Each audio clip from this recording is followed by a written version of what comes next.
What drives true wealth isn't luck. It's hunger. The kind of hunger that pushes you to learn, grow, and never settle. In this chapter from Rich Dad, Poor Dad, you will discover why the rich keep seeking new lessons, not just new money. You'll learn how a mindset of curiosity and courage can turn every opportunity into lasting success. But let me ask you something. Have you ever felt like no matter how hard you work, it's still not enough?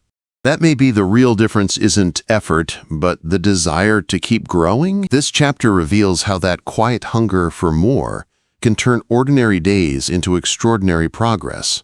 Non-Chapter 10, titled, Still Want More? Here are some to-dos. Many people may not be satisfied with my 10 steps. They see them more as philosophies than actions. So for those who want a to-do list on how to get started, I will share with you some of the 12 things I do, in abbreviated form. Number 1. Stop doing what you're doing.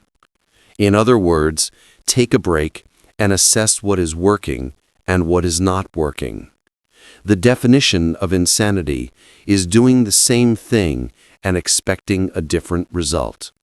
Stop doing what is not working and look for something new to do. Number 2. Look for new ideas. For new investing ideas, I go to bookstores and look for books on different and unique subjects.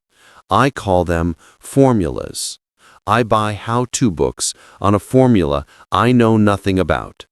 For example, it was in the bookstore that I found the book The 16% Solution by Joel Moskowitz. I bought the book and read it. Take action. The next Thursday, I did exactly as the book said, step by step. I have also done that with finding real estate bargains in attorneys' offices and in banks. Most people do not take action, or they let someone talk them out of whatever new formula they are studying. My neighbor told me why 16% would not work. I did not listen to him because he's never done it. Number 3. Find someone who has done what you want to do.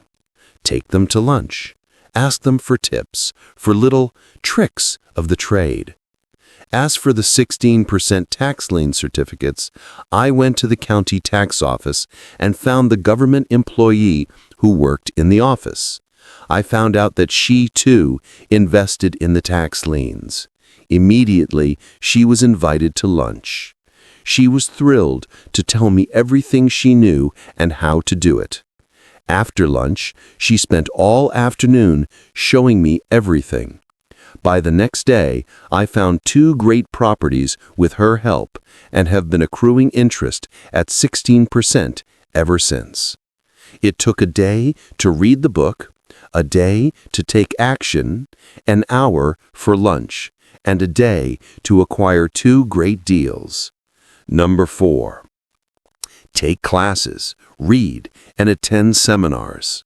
I search the newspapers for new and interesting classes. Many are for free or a small fee. I also attend and pay for expensive seminars on what I want to learn. I am wealthy and free from needing a job simply because of the courses I took. I have friends who did not take those classes who told me I was wasting my money, and yet they're still at the same job. Number 5. Make lots of offers. When I want a piece of real estate, I look at many properties and generally write an offer. If you don't know what the right offer is, neither do I. That is the job of the real estate agent. They make the offers. I do as little work as possible. A friend wanted me to show her how to buy apartment houses. So one Saturday, she, her agent, and I went and looked at 6 apartment houses. 4 were dogs, but 2 were good. I said to write offers on all 6, offering half of what the owners asked for. She and the agent nearly had heart attacks. They thought it would be rude that I might offend the sellers, but I really don't think the agent wanted to work that hard.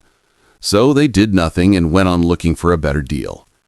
No offers were ever made, and that person is still looking for the right deal at the right price. Well, you don't know what the right price is until you have a second party who wants to deal. Most sellers ask too much. It is rare that a seller will actually ask a price that is less than something is worth. Moral of the story? Make offers. People who are not investors have no idea what it feels like to be trying to sell something. I have had a piece of real estate that I wanted to sell for months. I would have welcomed anything. I would not care how low the price. They could have offered me 10 pigs and I would have been happy. Not at the offer, but just because someone was interested.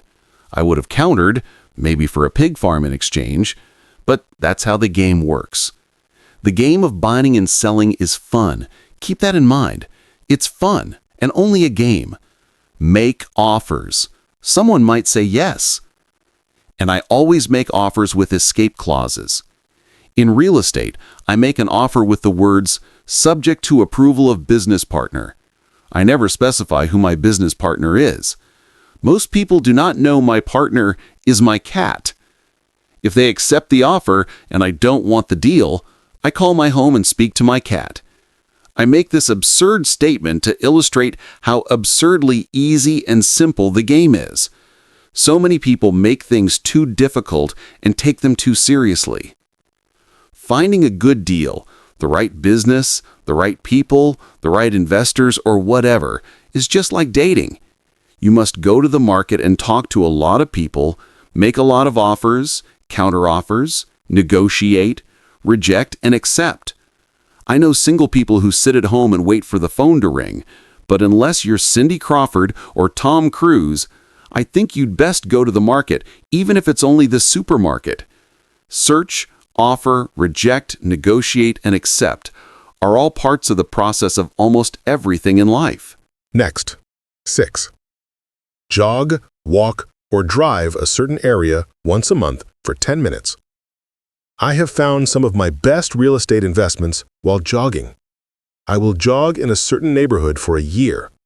What I look for is change. For there to be profit in a deal, there must be two elements, a bargain and change. There are lots of bargains, but it's change that turns a bargain into a profitable opportunity. So when I jog in a neighborhood I might like to invest in. It is the repetition that causes me to notice slight differences. I notice real estate signs that are up for a long time. That means the seller might be more agreeable to deal. I watch for moving trucks, going in or out. I stop and talk to the drivers. I talk to the postal carriers. It's amazing how much information they acquire about an area. I find a bad area, especially an area that the news has scared everyone away from. I drive it for sometimes a year, waiting for signs of something changing for the better. I talk to retailers, especially new ones, and find out why they're moving in. It takes only a few minutes a month, and I do it while doing something else, like exercising or going to and from the store. 7. As for stocks, shop for bargains in all markets. I like Peter Lynch's book, Beating the Street, for his formula for selecting stocks that grow in value. I have found that the principles of finding value are the same regardless if it's real estate, stocks, mutual funds, new companies, a new pet, a new home, a new spouse, or a bargain on laundry detergent. The process is always the same. You need to know what you're looking for and then go look for it. Why consumers will always be poor. When the supermarket has a sale on, say, toilet paper, the consumer runs in and stocks up. When the stock market has a sale, most often called a crash or correction, the consumer runs away from it. When the supermarket raises its prices, the consumer shops elsewhere. When the stock market raises its prices, the consumer starts buying. 9. Look in the right places. A neighbor bought a condominium for $100,000. I bought the identical condo next door to his for $50,000. He told me he's waiting for the price to go up. I told him that his profit is made when you buy, not when you sell. He shopped with a real estate broker who owns no property of her own. I shopped at the foreclosure department of a bank. I paid $500 for a class on how to do this. My neighbor thought that the $500 for a real estate investment class was too expensive. He said he could not afford it, and he couldn't afford the time. So he waits for the price to go up. 9. Look for people who want to buy first, then look for someone who wants to sell. A friend was looking for a certain piece of land. He had the money and did not have the time. I found a large piece of land larger than what my friend wanted to buy, tied it up with an option, called my friend, and he wanted a piece of it. So I sold the piece to him and then bought the land. I kept the remaining land as mine for free. Moral of the story? Buy the pie and cut it in pieces. Most people look for what they can afford, so they look too small. They buy only a piece of the pie, so they end up paying more for less. Small thinkers don't get the big breaks. If you want to get richer, think big. 10. Think big. Retailers love giving volume discounts simply because most business people love big spenders. So even if you're small, you can always think big. When my company was in the market for computers, I called several friends and asked them if they were ready to buy also.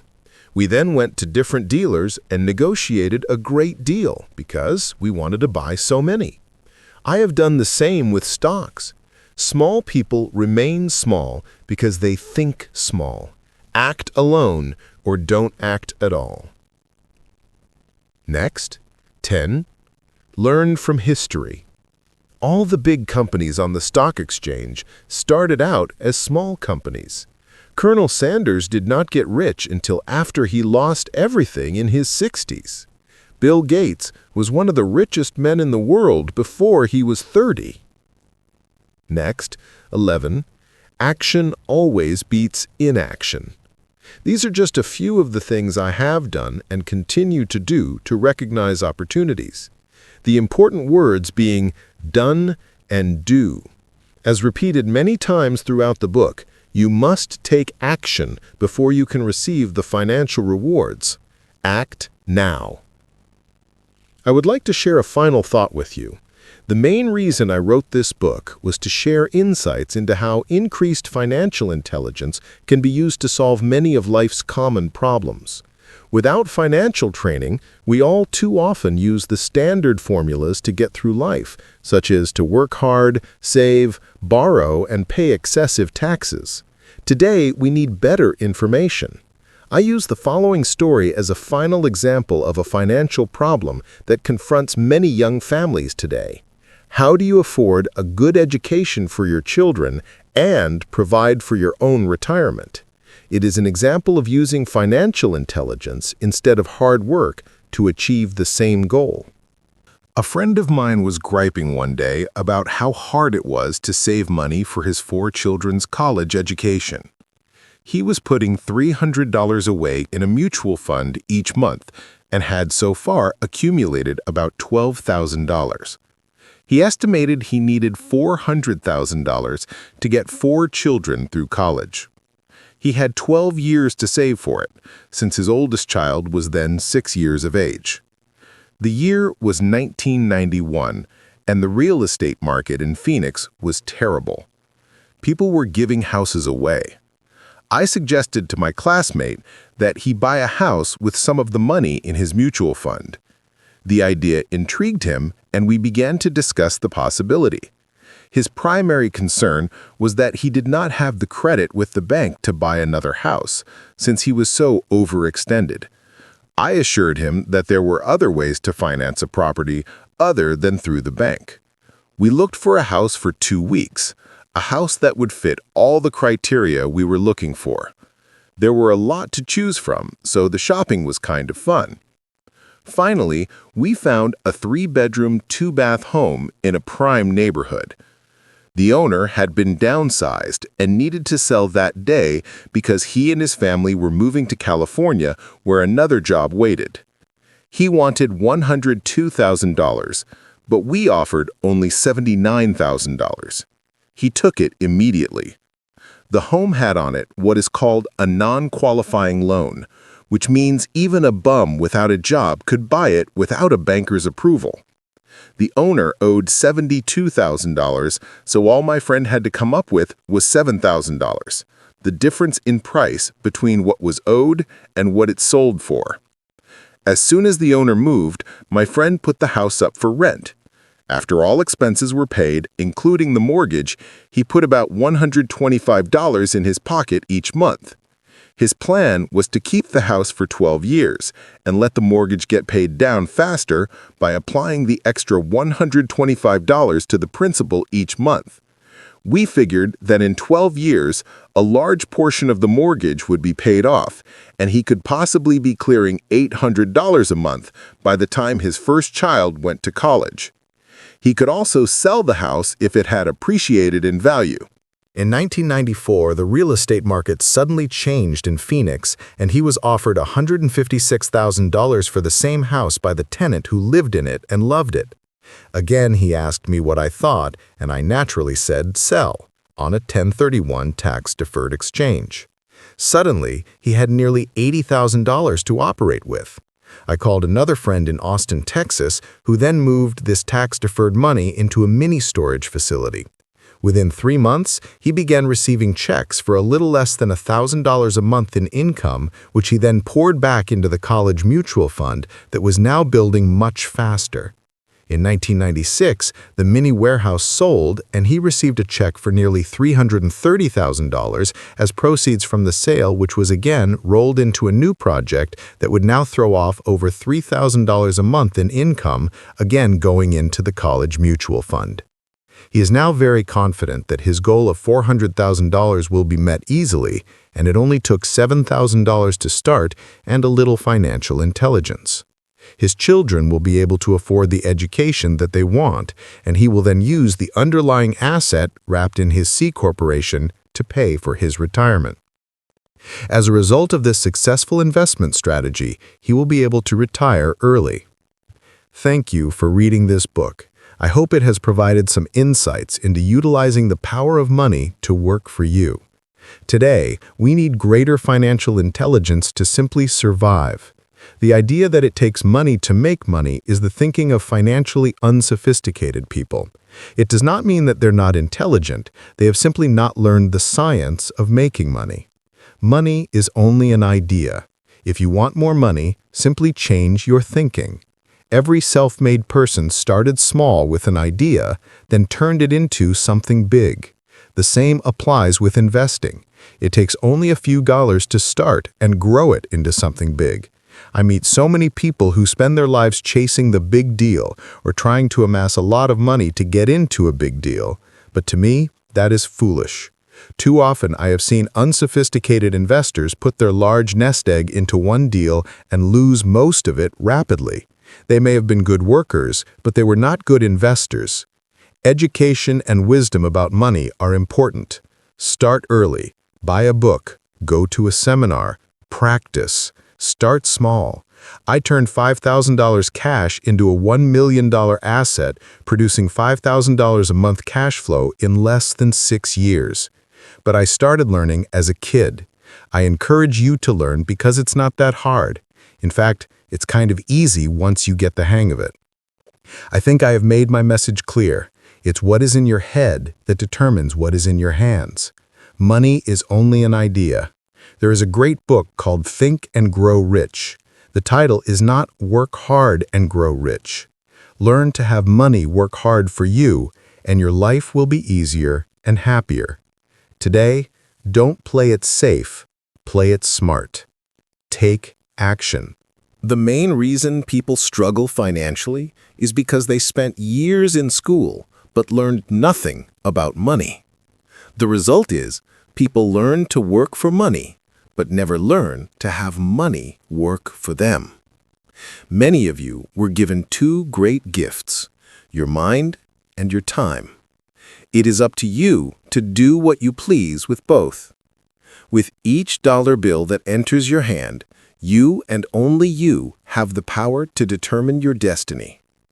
Spend it foolishly, you choose to be poor. Spend it on liabilities, you join the middle class. Invest it in your mind and learn how to acquire assets, and you will be choosing wealth as your goal and your future.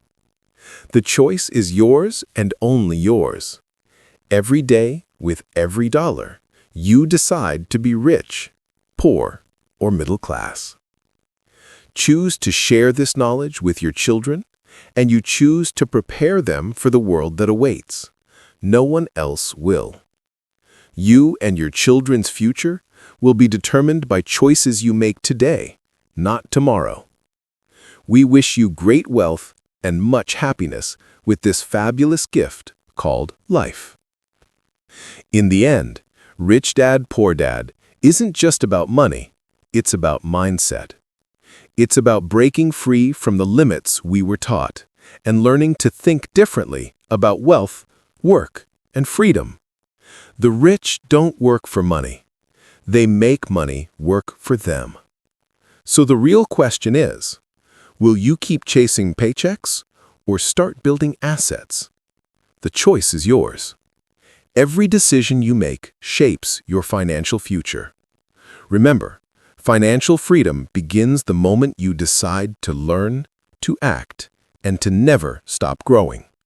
Because true wealth isn't found in your bank account, it's built in your mind. If this lesson inspired you, don't forget to subscribe for more powerful audiobooks and insights that can reshape your mindset. Next, we unlock The Richest Man in Babylon, a timeless guide that reveals the ancient secrets to building wealth. Don't miss it.